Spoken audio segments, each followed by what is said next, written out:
Hello everyone, good morning to all of you and welcome to my channel Manmohan classes.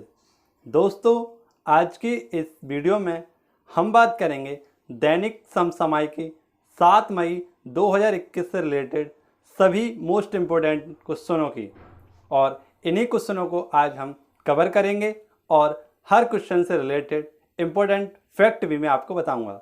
तो बने रहिए video के अंत तक, क्योंकि सभी क्वेश्चन आपके कॉम्पिटिटिव एग्जाम के लिए काफ़ी इंपॉर्टेंट हैं।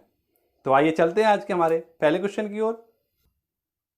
पहला क्वेश्चन है हमारा, हाल ही में किस राज्य ने गोपबंधु समदिका स्वास्थ्य बीमा योजना के तहत पत्रकारों को अग्रिम पंक्ति यानी फ्रंटलाइन कार्यकर्ता घोषित किया है? यदि हम बात करें कि हाल ही में उड़ीसा सरकार ने राज्य के कार्यरत पत्रकारों को अग्रिम फ्रंटलाइन कोविड-19 योद्धा घोषित किया है। उड़ीसा के अलावा मध्य प्रदेश, बिहार, पंजाब, पश्चिम बंगाल, तमिलनाडु, उत्तराखंड और उत्तर प्रदेश के पत्रकारों को भी अग्रिम पंक्ति का कार्यकर्ता घोषित किया गया है। यदि हम बात करें कि गोपबंधु संवादिका स्वास्थ्य योजना ये क्या है, तो यह एक स्वास्थ्य बीमा योजना है जो उड़ीसा सरकार द्वारा शुरू की गई थी। कब?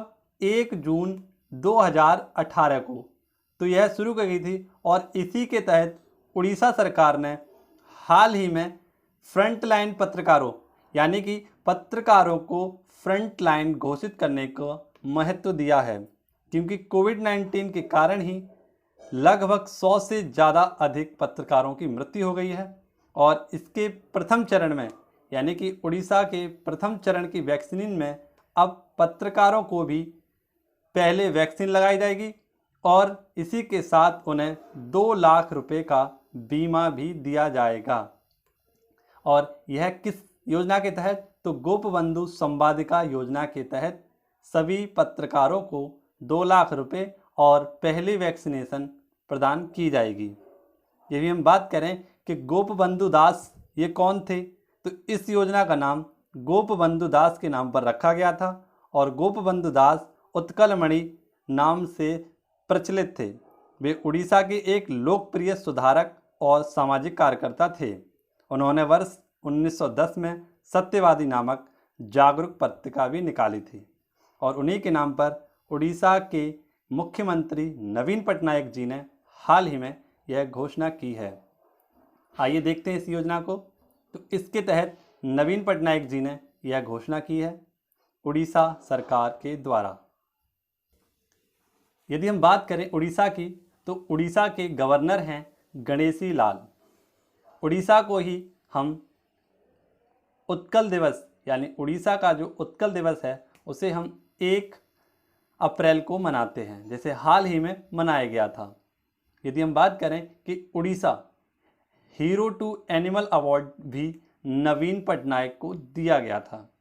इसी के साथ यदि हम बात करें कि उड़ीसा की राजधानी है भुवनेश्वर।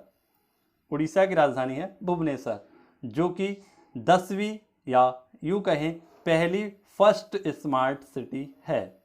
यह बात भी आपको याद रखनी है। इसी के साथ यदि हम बात करें कि उड़ीसा में ही कोणार्क सूर्य मंदिर, जो कि 100% सौर ऊर्जा से संचालित है और यह गंग वंश के द्वारा बनाया गया था, यह भी उड़ीसा में ही स्थित है।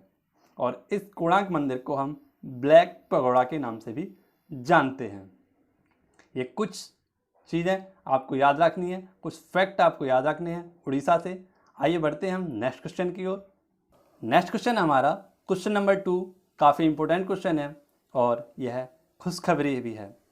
हाल ही में किस राज्य केंद्र शासित प्रदेश ने कोरोना वायरस को देखते हुए 72,000 राशन कार्ड धारकों को 2 महीने का मुफ्त राशन देने की घोषणा की है? तो यदि हम बात करें कि हाल ही में दिल्ली में बढ़ते हुए कोरोना संक्रमण के बीच मुख्यमंत्री अरविंद केजरीवाल जी ने दिल्ली के लोगों के लिए मुफ्त राशन के साथ आर्थिक मदद देने की घोषणा की है।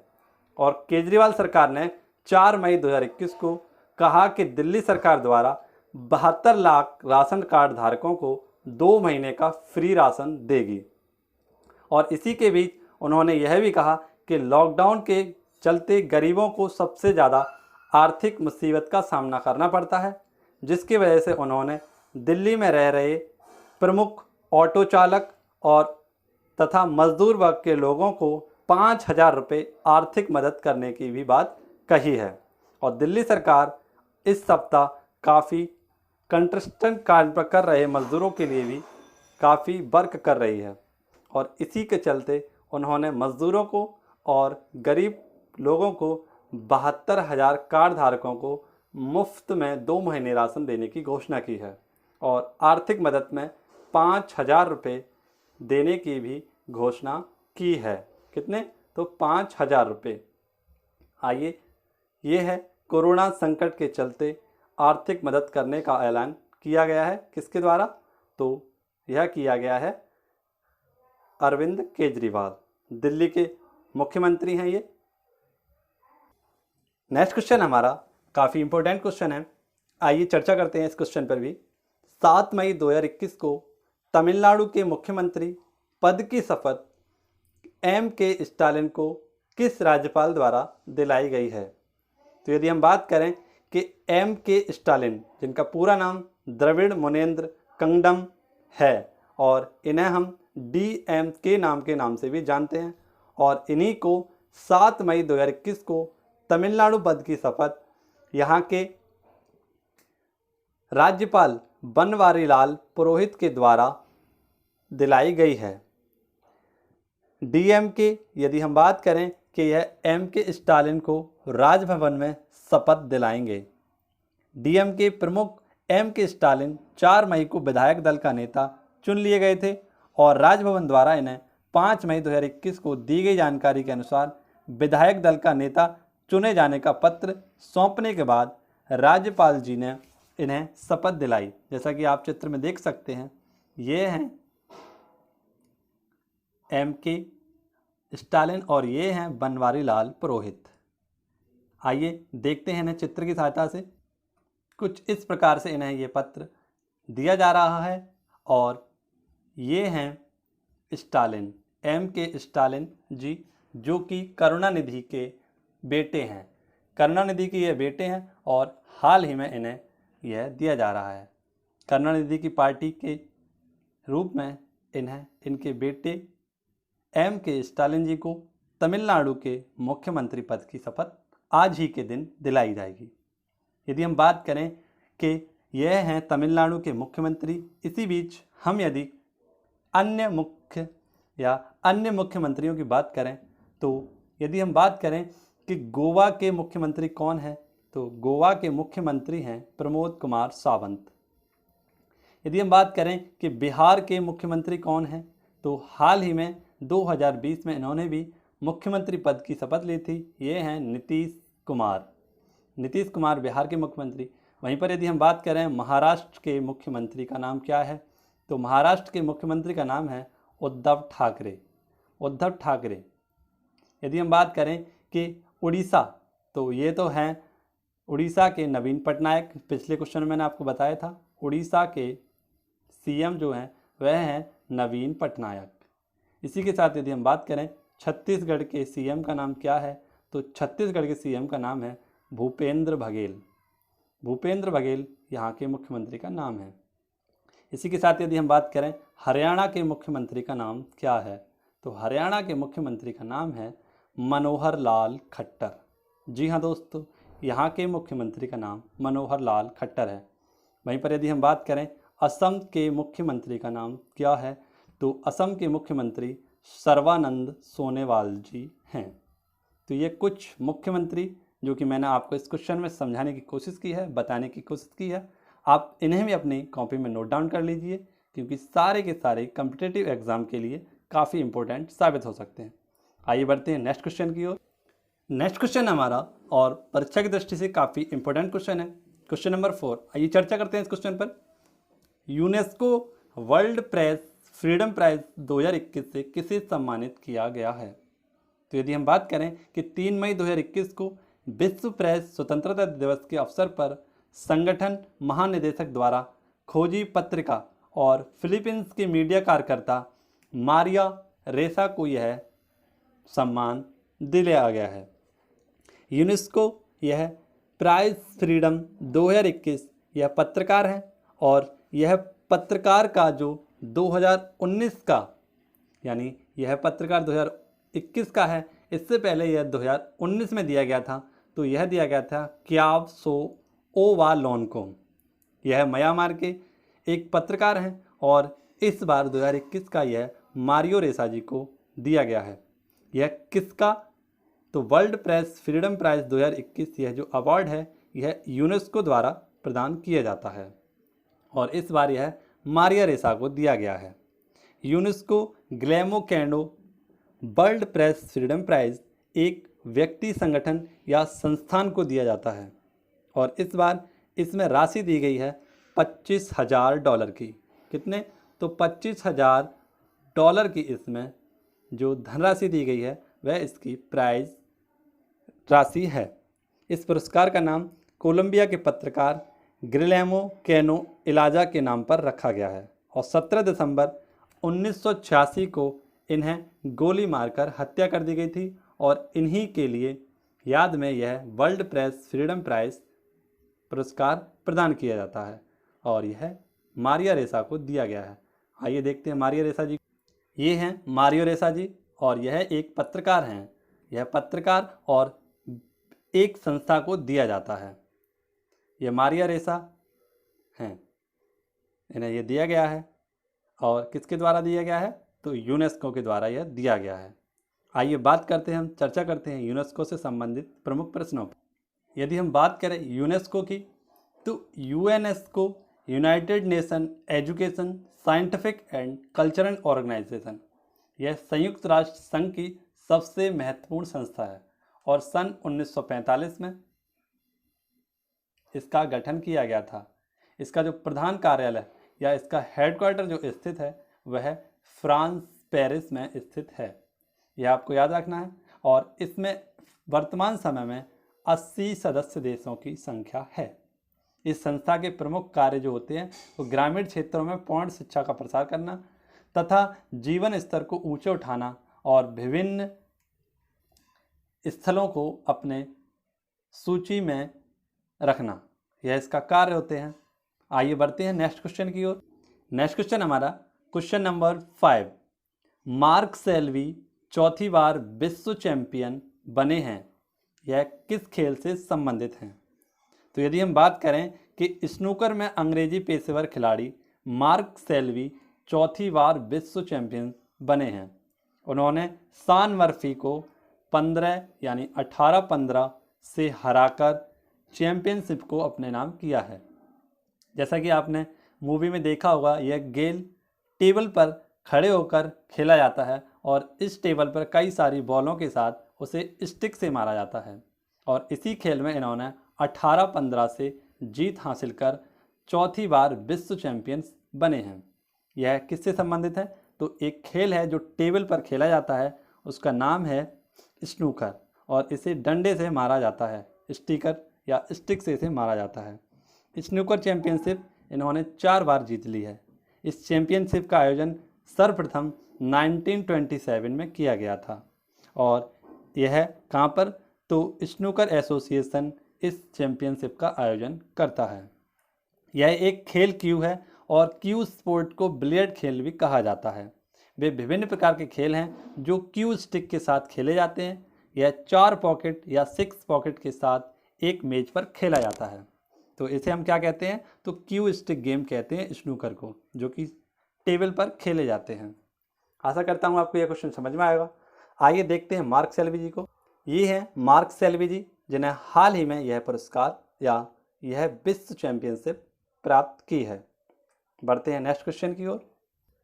नेक्स्ट क्वेश्चन हमारा काफ़ी इंपॉर्टेंट क्वेश्चन है, आइए चर्चा करते हैं इस क्वेश्चन पर भी।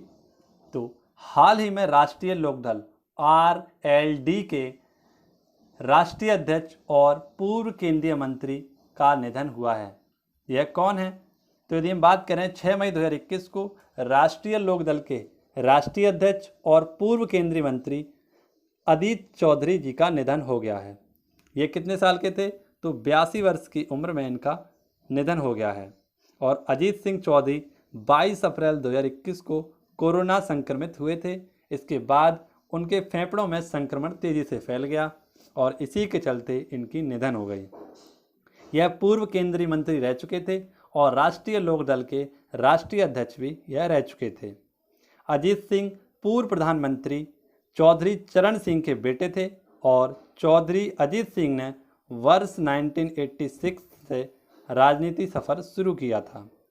वे बागपत से 7 बार सांसद रह चुके हैं और कई बार लगभग 6 बार यह एमपी से भी राज्य सदस्य रह चुके हैं। इसी के साथ इनका जन्म 12 फरवरी 1939 को हुआ था और आज 6 मई को इनका निधन हो गया। आइए देखते हैं अजीत जोगी जी को। ये हैं अजीत जोगी जी, जो कि पूर्व केंद्रीय मंत्री रह चुके हैं। इसी के साथ हम बात करें कि मई में हुए प्रमुख निधनों की, तो हाल ही में भारत के पूर्व महान्यायवादी सोली सोहरावजी का निधन हो गया था और ये 2 बार भारत के महान्यायवादी के रूप में कार्यरत थे। वर्ष 1989 से यह वर्ष 1990 तक भारत के पहली बार महान्यायवादी रहे और एक बार वर्ष 1998 से 2004 तक यह भारत के मुख्य महान्यायवादी रहे थे और हाल ही में सोली सोहरावजी का भी निधन हुआ है। इसी के साथ यदि हम बात करें कि प्रसिद्ध टीवी एंकर जो रोहित सरदाना जी थे, आज तक चैनल के चीफ एडिटर, इनका भी हाल ही में निधन हुआ है और काफ़ी दुखद घटना है। इस कोरोना काल के चलते यह बड़ी बड़ी हस्तियों को अपने काल के जाल में फंसा रहा है। इसी के साथ यदि हम बात करें कि चंद्रा दादी तोमर जो कि सांड की आंख मूवी की प्रमुख अभिनेत्री थी और हाल ही में इस शूटर दादी का भी निधन हो गया है। आशा करता हूँ यह क्वेश्चन आपको समझ में आया होगा। बात करते हैं हम नेक्स्ट क्वेश्चन की। नेक्स्ट क्वेश्चन हमारा क्वेश्चन नंबर 7, काफ़ी इंपॉर्टेंट क्वेश्चन है। आइए समझते हैं इस क्वेश्चन को भी। तो हाल ही में centre for Monitoring Indian Economy की ओर से जारी आंकड़ों के अनुसार देश की बेरोजगारी दर में दूसरे स्थान पर किसको रखा गया है?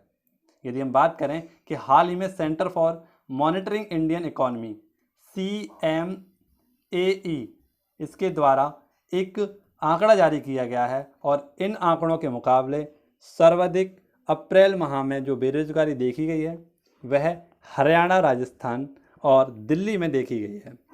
यानी हम बात करें कि इसने जो आंकड़े जारी किए हैं वह हरियाणा में 35% लोग जो हैं पहले स्थान पर बेरोजगारी वाला राज्य है हरियाणा, जिसमें 35% तक बेरोजगारी बढ़ गई है। वहीं पर यदि हम बात करें कि सेकंड स्थान पर आया है इसमें राजस्थान और यहाँ पर लगभग 28% बेरोजगारी बढ़ गई है। इसी के साथ तीसरे स्थान पर जो आया है वह दिल्ली राष्ट्रीय राजधानी है और लगभग यहाँ पर 27.3% बेरोजगारी बढ़ गई है। यदि हम बात करें कि हरियाणा में स्थित है गुरुग्राम और गुरुग्राम एक इंडस्ट्रियल एरिया है, जिसके कारण यहाँ पर लॉकडाउन और कई ऐसे विभिन्न कार्य या दैनिक कार्य जिनकी वजह से यहाँ का खाना खर्चा या मजदूरों की रोजी रोटी चलती है और इसी के कारण यहाँ पर सर्वाधिक बेरोजगारी बढ़ गई है, जिसमें पहले स्थान पर हरियाणा, दूसरे स्थान पर राजस्थान और तीसरे स्थान पर है दिल्ली। हमसे पूछा गया है कि दूसरे स्थान पर किसको रखा गया, तो इसका राइट आंसर हो जाएगा राजस्थान। यदि हम बात करें कि बेरोजगारी की दूसरी लहर के चलते राजस्थान, दिल्ली, हरियाणा समेत अन्य राज्यों में लॉकडाउन की पाबंदियां लगी हुई हैं, जिसके चलते रोजगार छिन गया है। साथ ही hotel, restaurant, salon, mall, cinema आदि ये सब बंद हो जाने के कारण हजारों लोगों को तात्कालिक रूप से बेरोजगार होना पड़ा है। यदि हम बात करें कि कोरोना महामारी की पहली लहर में बड़ी संख्या में लोग बेरोजगार हुए थे और आंकड़ों के अनुसार यदि हम बात करें कि पिछले साल अप्रैल में बेरोजगारी दर 7.13% बढ़ गई थी और वह मई के पहले सप्ताह में घटकर कितनी रह गई, तो 7.7% रह गई। और ये पुनः से एक बार Centre for Monitoring Indian Economy की जारी रिपोर्ट के अनुसार यह देखा गया है। यह है बेरोजगारी का हाल। यदि हम बात करें कि ये तो अभी फ़िलहाल की ही बात है, लेकिन यह मुझे नौकरी चाहिए, यह बहुत ही पुरानी बात है। तो ऐसा नहीं होना चाहिए। हर किसी को जल्द से जल्द रोजगार, और इस कोरोना के चलते हमें घर में ही रहना है। तो बढ़ते हैं नेक्स्ट क्वेश्चन की ओर। नेक्स्ट क्वेश्चन है गाइस हमारा क्वेश्चन नंबर 8, और हमसे पूछा गया है कि हाल ही में किस शहर में देश का पहला ड्राइविंग वैक्सीनेशन सेंटर खोला गया है। तो यदि हम बात करें कि हाल ही में 4 मई 2021 को देश के पहले ड्राइव इन वैक्सीनेशन सेंटर का मुंबई में सांसद राहुल सोलवे ने उद्घाटन किया है। यह केंद्र दादर के कोहिनूर स्क्वायर टावर की पार्किंग में बनाया गया है, और इस टीकाकरण केंद्र पर लोगों को सिर्फ अपनी गाड़ी से आना है और उन्हें कार में बैठे बैठे ही वैक्सीनेशन करानी है। तो यह कहाँ पर हुई है? यह मुंबई में वैक्सीनेशन खोला गया है, सेंटर खोला गया है। जिसके पास गाड़ी नहीं है उसके लिए शिवसेना के कार्यकर्ता गाड़ी भेजेंगे, और यह गाड़ी टीका लगवाने के बाद उन्हें घर तक छोड़ेगी। घर से लाने की सुविधा भी है और घर तक छोड़ने की भी सुविधा है। यदि जिनके पास कार है तो वो तो इस ड्राइविंग वैक्सीनेशन सेंटर में आकर टीका लगवा कर अपने घर जा सकते हैं, और यदि इसमें किसी के पास कार नहीं है तो शिवसेना के कार्यकर्ता उन्हें उनके घर से लाकर वैक्सीनेशन कराकर और पुनः से उनके घर छोड़ देंगे। तो यह काफ़ी अच्छी योजना है वैक्सीनेशन के हिसाब से, और इसे स्टार्ट किया गया है यह मुंबई में, और यह अपनी तरह का पहला ऐसा ड्राइविंग वैक्सीनेशन सेंटर खोला गया है। इसी के साथ आइए देखते हैं इसे। तो कुछ इस प्रकार से यह खोला गया है, जो कि वहाँ के राहुल सेल्वे ने इसका उद्घाटन किया है। इसी के साथ दोस्तों अगर हम बात करें कि भारत में टीकाकरण कार्यक्रम कब शुरू हुआ था, तो यह सर्वप्रथम 1978 में स्वास्थ्य और परिवार कल्याण मंत्रालय के द्वारा स्टार्ट किया गया था, और इसे वर्ष 1985 में कार्यक्रम का नाम बदलकर इसका नाम क्या रख दिया गया, तो सार्वभौमिक टीकाकरण यानी यूनिवर्सल प्रोग्राम रख दिया गया। यदि हम बात करें कि मिशन इंद्रधनुष, तो मिशन इंद्रधनुष 25 दिसंबर 2014 को सरकार के सब बच्चों और गर्भवती महिलाओं को टीकाकरण कवरेज प्राप्त करने के लिए यह सार्वभौमिक टीकाकरण कार्यक्रम चलाया गया था।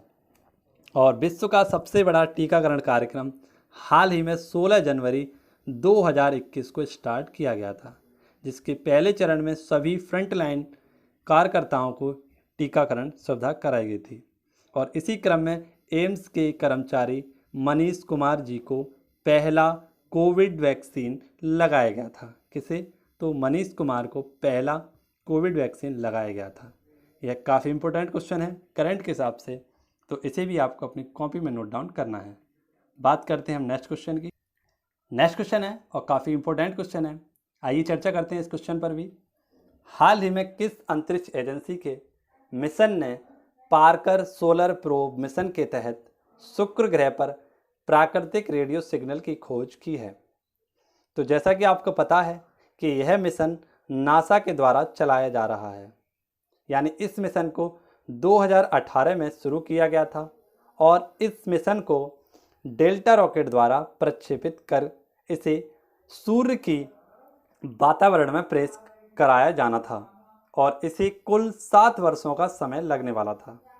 इसी के बीच यदि हम बात करें कि 6 मई 2021 को यह सूर्य की तरफ या सूर्य के वातावरण की तरफ चल रहा था, और उसी समय उसे बीच में शुक्र ग्रह प्राप्त हुआ, और इसी शुक्र ग्रह के बीच से हमें कुछ प्राकृतिक रेडियो सिग्नल की प्राप्ति हुई, और यह नेशनल एरोनॉटिक स्पेस एजेंसी, जो कि अमेरिका की स्पेस एजेंसी है, इसे चलाया जा रहा है। यदि हम बात करें कि इसी हिसाब से इसरो द्वारा भी एक आदित्य L1 नामक सूर्य मिशन चलाया जा रहा है। किसके द्वारा? तो इंडियन स्पेस रिसर्च ऑर्गेनाइजेशन के द्वारा। यह अपने आप का पहला सूर्य मिशन है। आइए देखते हैं इस सूर्य मिशन को, और सौरमंडल से संबंधित कुछ प्रश्नों को हम समझने की कोशिश करते हैं। यह है डेल्टा रॉकेट द्वारा प्रक्षेपित पार्कर सोलर प्रोब मिशन, जो कि सूर्य की वातावरण में प्रवेश कर उससे संबंधित प्रमुख जानकारियाँ जुटाएगा। आइए समझते हैं सौरमंडल को। तो कुछ सौरमंडल, हमारा सौरमंडल इस प्रकार का है, जिसमें यदि हम बात करें कि पृथ्वी, तो यहाँ पर है हमारी पृथ्वी, और यदि हम बात करें कि इससे पहले यह है बुध, और क्रमानुसार यदि हम बात करें सूर्य से, तो सूर्य पृथ्वी या हमारे सौरमंडल का केंद्र में स्थित है, और बुध, शुक्र, पृथ्वी, मंगल, बृहस्पति और अरुण, वरुण, यह सारे के सारे इसमें स्थित हैं। जिसमें यदि हम बात करें कि सूर्य के सबसे निकटतम ग्रह कौन सा है, तो बुध, और सूर्य से सबसे दूरी पर स्थित है वरुण। तो यह हमारे कुछ क्वेश्चन आपके लिए काफ़ी इंपॉर्टेंट हो सकते हैं। आइए चलते हैं नेक्स्ट क्वेश्चन की ओर। नेक्स्ट क्वेश्चन हमारा और काफ़ी इंपॉर्टेंट क्वेश्चन है। आइए चर्चा करते हैं इस क्वेश्चन पर भी कि हाल ही में किस राज्य की 6 लड़कियों ने बायोडिग्रेडेबल मुरहन योगा मैट यानी योगा चटाई बनाया है। यदि हम बात करें कि हाल ही में 6 लड़कियों द्वारा, तो यह असम की 6 लड़कियां हैं जिनके द्वारा इस मैट या इस चटाई को बनाया गया है। एक्चुअली बात यह है कि यहाँ पर एक घास पाई जाती है जो पानी में काफ़ी ज़्यादा पाई जाती है, जिसका नाम है जलकुंभी। यह जलकुंभी अत्यधिक पैदा होने वाली एक घास है और इससे काफ़ी समस्या उत्पन्न होती है, लेकिन इस समस्या को उन्होंने अवसर में बदल दिया है और इसी के द्वारा उन्होंने चटाई बनाने का कार्य कर दिया गया है। तो यह असम की 6 लड़कियां हैं जिनके द्वारा यह कारनामा किया गया है। आइए देखते हैं कुछ इस प्रकार की यह घास है जलकुंभी, जो काफ़ी हद तक परेशान करती है और ये वहाँ की एक प्रमुख समस्या है, लेकिन असम के समुदाय की इन 6 लड़कियों ने इसे अवसर में बदलकर और इससे यह मैट बना दी हैं। इनका नाम रखा गया है मरहन योगा मैट। तो ये योगा करने के काम आएंगी और ये काफ़ी अच्छी खबर है। दोस्तों, आज की इस वीडियो के क्वेश्चन आपको समझ में आए हों, पसंद आए हों, तो वीडियो को एक बार लाइक करें और चैनल को सब्सक्राइब करें। हम आपके लिए इसी प्रकार से वीडियो और ऑडियो माध्यम से आपके सामने लाते रहेंगे। यदि वीडियो आपको समझ आती हो तो वीडियो को ज़रूर लाइक करें और इसकी PDF पाने के लिए हमारे फेसबुक पेज को लाइक करें। मिलते हैं नेक्स्ट वीडियो में, तब तक के लिए धन्यवाद।